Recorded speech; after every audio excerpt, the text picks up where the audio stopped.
Okay, so this is an introduction to Curley's wife. Apologies if you hear any shouting in the background. It's my little boy. He likes to eat his lunch and shout very loudly, all at the same time. So, Curley's wife. Well, something that you need to know about Curley's wife is a little bit of contextual information. So that means what was going on around about the time that Steinbeck was writing. So in the 1930s, more women were entering the workplace. Oh, I don't know why it zoomed in there. Oh well, it's helpful really. More women were entering the workplace following the Wall Street crash, but really it was still quite unlikely for women to be employed. It was far less common than it is now. Their main role was still domestic, so meaning in the home. Society was a lot more what we call patriarchal back then. That means that really men had more power than women. It was really men who tended to dominate society. So a couple of questions to think about is, in this sort of society, why do you think Curley's wife might have felt so isolated on the ranch? Bearing in mind she's the only woman there. And do you think the men on the ranch treat her fairly? We'll be looking at some of the things they call her later on. So, moving on. Why doesn't she have a name? Lots of people say to me in my lessons, but miss, what's her name? Why doesn't she have a name? Does she have a name? Well, of course she does have a name, but in the text, we only ever hear of her as Curley's wife. So we could say that she is, the word is objectified, treated like an object.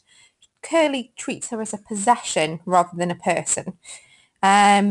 Is this fair? It's probably a sign of the times. You know, it was written in the 1930s, but do we have more sympathy for her based on the fact that she's treated fairly poorly? Why does she bond with Lenny? Later on in the novel, you'll find that there's quite a detailed conversation that goes on between Curley's wife and Lenny. But why is Lenny the man that she chooses to confide in? Well, both characters are on the periphery, that means on the edge, of the men at the ranch for different reasons.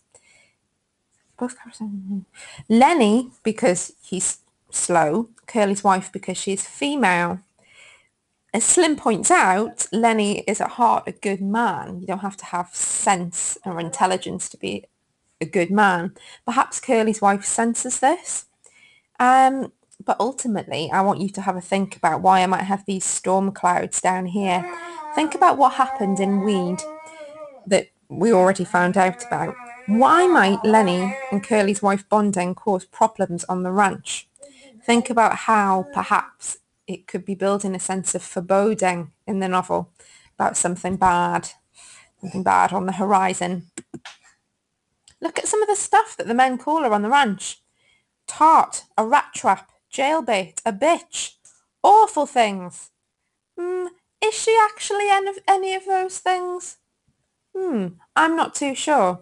Steinbeck, the author, wrote about Curley's wife. He said, she's a nice girl, not a floozy. Floozy meaning tart. So it wasn't necessarily his intention to present her as any of these things that the men call her.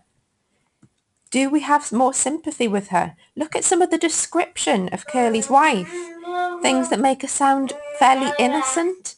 Her wide-spaced eyes, that her brittle tone that she has in her voice. She sounds fairly innocent and vulnerable, really.